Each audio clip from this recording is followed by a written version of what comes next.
Tripura Info News Update. যেটা দিলেন উনি অত্যন্ত আজকে খুব ভালো লাগলো যে উনি বাংলাতে কিন্তু ভাষণটা দিয়েছেন। তো আমাদের কাছে একটা নতুনত্ব লাগলো। প্রথমে ককবরক দিয়ে শুরু করেছেন, আবার বাংলাও বলেছেন, আবার লাস্টে দিয়ে ইংলিশও বলেছেন। তো সব মিলিয়ে ইউনিটি ইন ডাইভার্সিটির যে ল্যাঙ্গুয়েজ আজকে কিন্তু আমরা দেখতে পেলাম।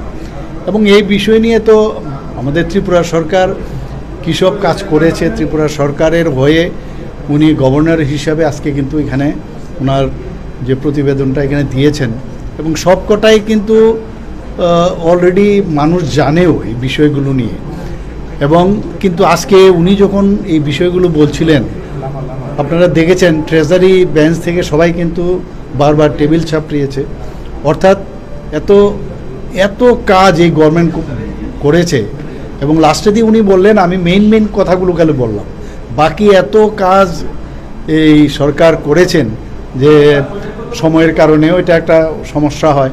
তো যাই হোক, উনি বলেছেন বই আছে, তো বিস্তারিত আলোচনা আমাদের হবে আগামী দিনে, এর উপর ডিসকাশন হবে, বিরোধীদেরও সুযোগ থাকবে এই বিষয়ে আলোচনা করা। আমাদের ট্রেজারি বেঞ্চের থেকেও আমরা সবাই এটার মধ্যে আলোচনা করব, এবং যার যার যুক্তি দেখাবে, আমরা আমাদের যুক্তি দেখাবো।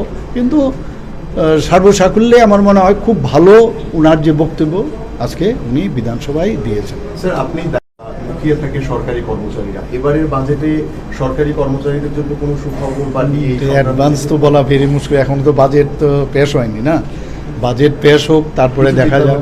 না, এটা কি করে বলবো, এখন বলা মুশকিল। আগামী 16 তারিখ স্যার বাজেট হবে স্যার, তো বিকশিত ত্রিপুরা গঠনের ক্ষেত্রে বাজেটে প্রতিফলন কি আমরা দেখবো রাজ্যবাসী সেটা?